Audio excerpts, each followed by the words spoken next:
Well, good morning, everyone. Thomas Montgomery, great to be with you this morning. It is Friday, January 30th, 2026. Important day, isn't it? Because it's the last work day of January. A great time for each of you who are entrepreneurs to evaluate the month that has just elapsed and how did it go financially? Did you meet or exceed your financial goals? And if not, what are you going to do differently next month in the month of February? So that's the beautiful thing about being an entrepreneur is every month we get to hit the reset button and make changes as needed. Well, on the shared screen here, it's a little bit busy, but we'll make sense of it. Over on the left-hand side, we have spefunding.com pulled up. That's our main resource site because primarily what we're doing is helping small businesses get money to start or grow a business with no out-of-pocket cost using an SPE. SPE stands for a special purpose entity. This is where we're setting up a standalone entity for the capital raise. We raise the capital, we guarantee the outcome, raise the capital through the SPE, and then the client can move the money out of the SPE wherever they want to the other entities if needed. There's a simple three-step process to be involved with the SPE funding. Step one is to build financial literacy on some key concepts. Step two is to further our financial literacy by building a greater knowledge of additional concepts. There's a bonus training at the bottom. And the third is just to go ahead and get started. It's crazy simple on step three. You click here and it'll open a page here in a moment. And it's real easy to participate. First page of the packet is an info sheet, and then the second page is a one-page application. For those of you who are affiliates or considering becoming an affiliate, it's free, it's easy, make money by helping others. Here at the bottom of the page is where you can click to become an affiliate. Again, no charge, get a landing page. Then you would drive your people into your landing page versus here. And there's also an affiliate training video there at the bottom of the paragraph. So that's the bottom line on the resources. We record our trainings and they're up on YouTube. As far as the background, as I mentioned, our focus is of course to build financial literacy, but we need to get funding into the hands of entrepreneurs. Most entrepreneurs, not all, but most want money. They need money, but most of them, they don't qualify. And a lot of times they don't even know why they don't qualify. So that's why what you and I do, if you're one of our affiliates, is so important. We need to educate them. It's always amazing if you're out talking to entrepreneurs and if you ask them two questions, are you looking for money to start or grow a business? Typically the answer is yes. And then if you follow it up and ask, well, is your business ready for funding? Almost always they'll say yes, but it's a response out of ignorance because they don't know what you know. And what I know is we have to have a fundable business to get business funding. So today we're going to talk more about feasibility studies. We've introduced this, I think it was last week we went into it, but I wanted to clarify that we can set up a capital raise for almost any type of industry. You hear us refer to management consulting as an industry code because it's pretty quick and easy to go get 250,000 for management consulting. But we're not limited to that industry and we're not limited to that dollar amount. We can do much larger capital raises with other types of entities, other types of industries, I should say. So we're going to cover that a bit here and look at some of the other options in a moment. So we've talked about the formula for funding, and I think you know it by now. It's E plus the three C's, right? E means we need to have an entity that's set up correctly and in compliance. So we provide that through the shelf court proposition. If we go back over here to this flyer, you'll see that on the second bullet, we're actually providing a free shelf court to use for the SPE. The client already has an entity and they want to use their entity instead of the shelf corp for the capital raise, that's fine. But the benefit of the pure SPE model is we're separating the risk, we're separating the liability, whereby it's the new business that's doing the capital raise, it's the new business that has the debt. If the client already has a business, it can receive the money through transfer, but it doesn't have the debt. But regardless, we have the formula for funding, the E plus three C's. The three C's stand for collateral, credit, and capacity. So that's what the SPE provides. But what's also important that I think a lot of people overlook is the documentation, the paperwork that needs to be submitted for these business loans. One element of that loan package, we'll call it, is called a feasibility study. And so that's our topic here today. This is something that I think you'll find is less familiar to many entrepreneurs. They don't know what you and I know, that especially if it's a new start business. If we have a business that's been around for 5 or 10 years, it's been profitable, and we're just needing more money to grow, a feasibility study is not so important. But if it's an early stage business, it is mission critical because of several reasons we're going to discuss here right now. So most business lenders, including the SBA, so we do a fair amount of SBA loans. There's some other programs we like even better. I used to work for the SBA, I think you know. But even the SBA, just to show you that it's a legitimate statement we're making, requires feasibility studies as part of the loan underwriting process. Now, normally these feasibility studies have to come from a third party. So you can't have a client that's looking to borrow $1 million, for example, go do their own feasibility study, because guess what? It's like grading your own paper in school. You'd always get an A. So the feasibility study does need to be done by a separate entity, and we're that entity providing those.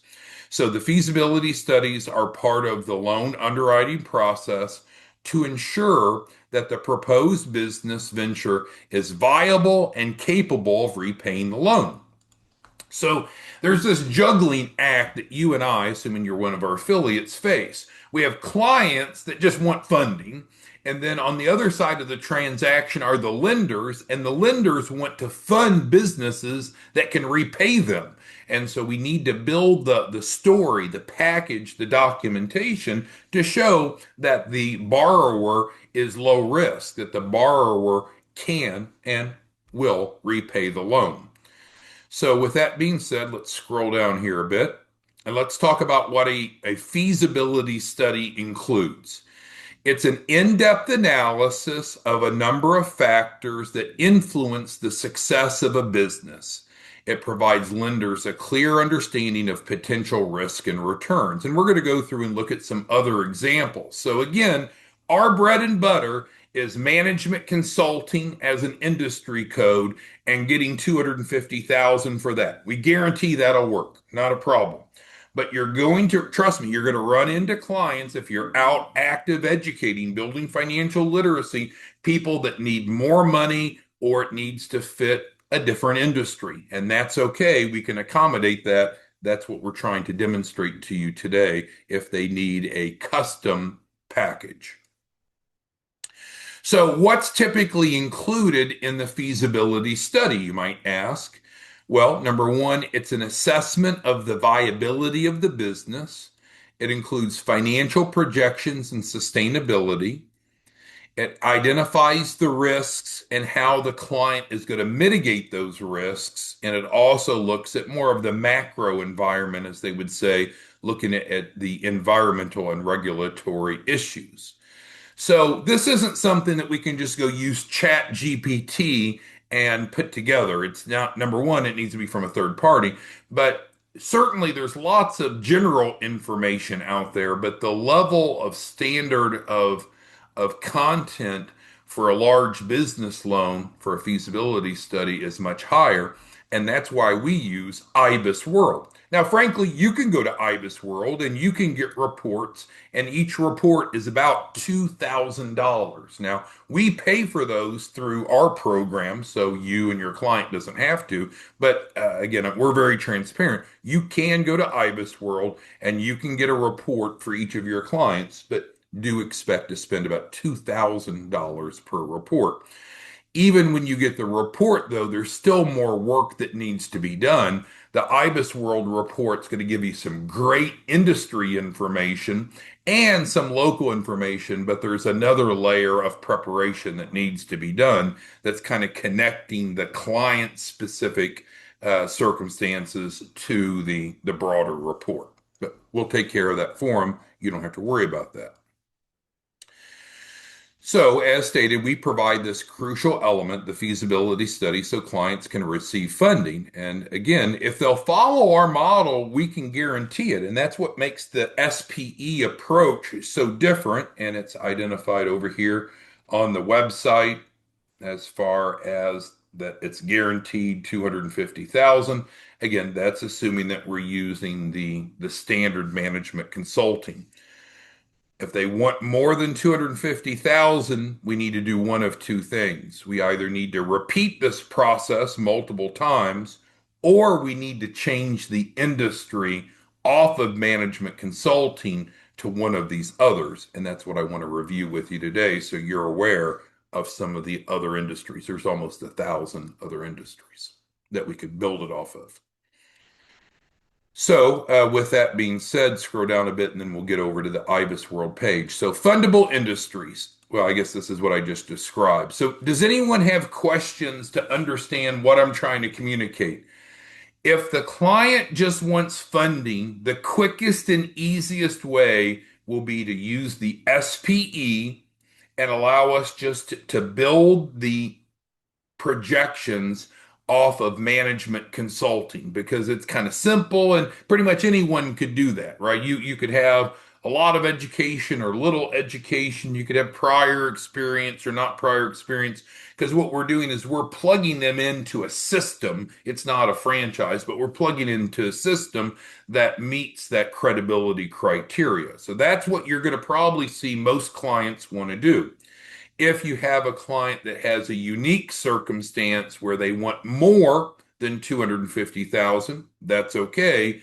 We're going to either need to repeat this process multiple times under management consulting, or we're going to need to change the industry, which is what we're going to go through now. So let's go ahead and pull that off the screen. Let's maximize this. So we're into IBIS World. We're on the industry tab and we're looking at all sectors here. So just to give you a better understanding that if you, assuming you're one of our affiliates, if you have a client that wants a larger capital raise, let's look at some of the options that we have. So the first category are agricultural, forestry, fishing, and hunting in the United States. So all of this is based on US based businesses, just so you know. So there are 29 different options under this category. And as you can see, it's mainly farming and such related. No surprises there. Then we have a whole nother category of mining. Mining is something that, most people wouldn't just come up with, oh, I'll use that for a capital raise. It's a bit more complicated, right? But there are 11 different segments of mining that we could build a feasibility study off of. There's utilities like electricity, whether it be wind power, solar power, natural gas, so forth. So there's 11 different segments under utilities. So you can see how we can start to substantiate a much larger capital raise, right? If we were to do a nuclear power plant, would it qualify for more than 250,000? Well, heck yeah, because it would cost a lot more. It would make sense. But I'm going to drill into one here in a minute so you see the level of detail. But I just want to cover the categories first. Construction, manufacturing, wholesale trade, and there's like 190 variants of manufacturing, retail trade, transportation, warehousing, information, which is kind of a weird category. 34 segments there. Finance and insurance, real estate, professional, scientific, technical services, administration, business, educational, healthcare and social assistance, arts, entertainment, recreation, accommodation, food services, and then other. So these are the categories. And for instance, we're working with Dwayne. Let's see if Dwayne's on this morning. He usually doesn't make the live when he's not.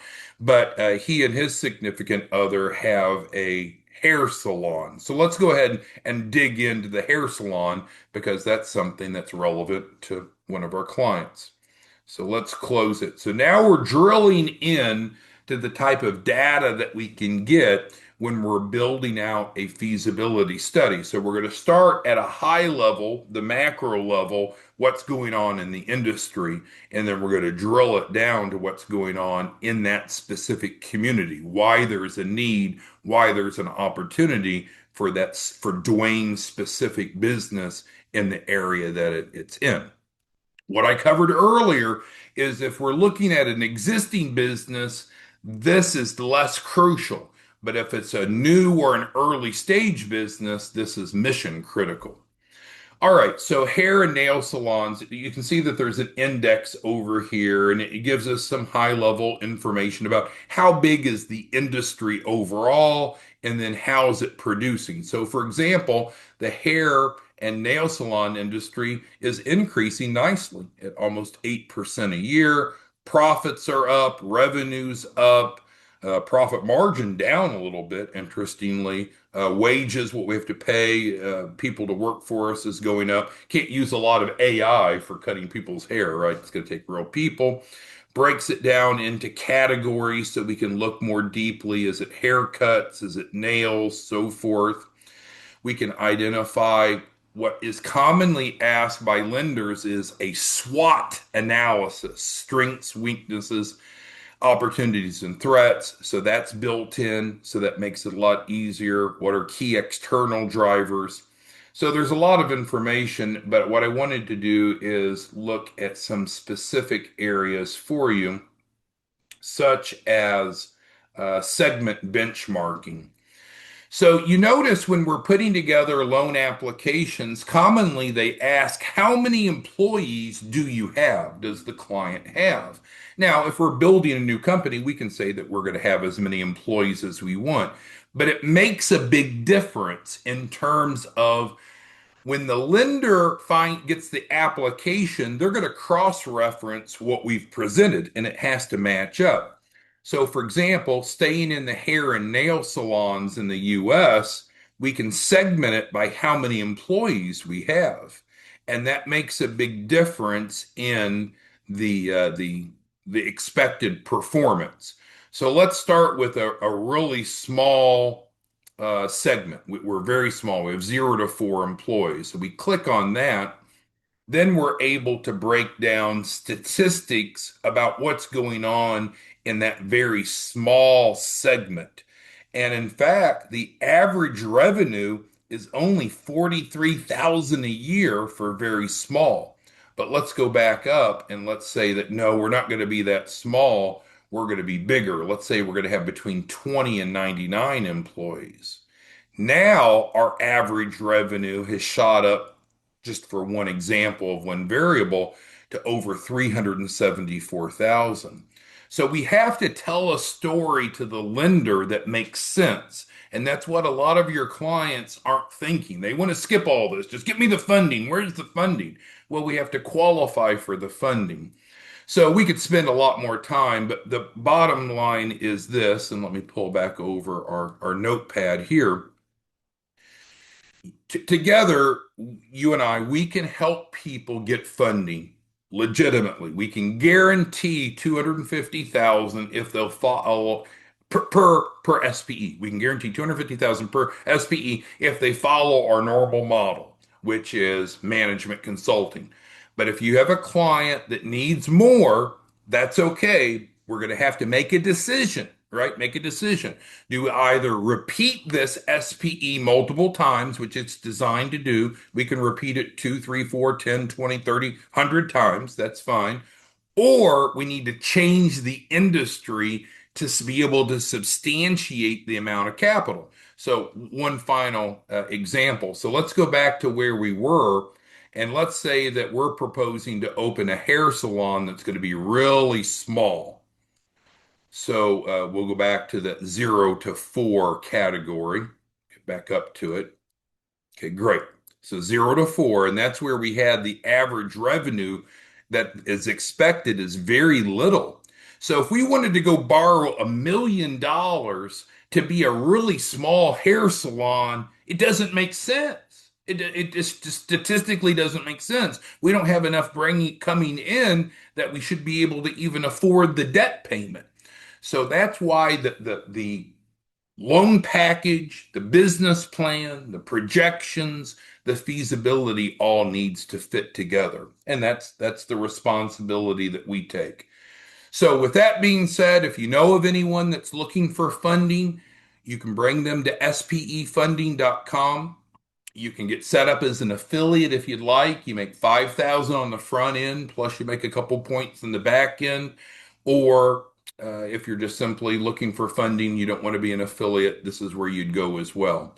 Hopefully today I've helped you better understand the specific importance of a loan package and of feasibility data. We'll close on this. Alexander says that some of his clients want to know what the interest rates are going to be.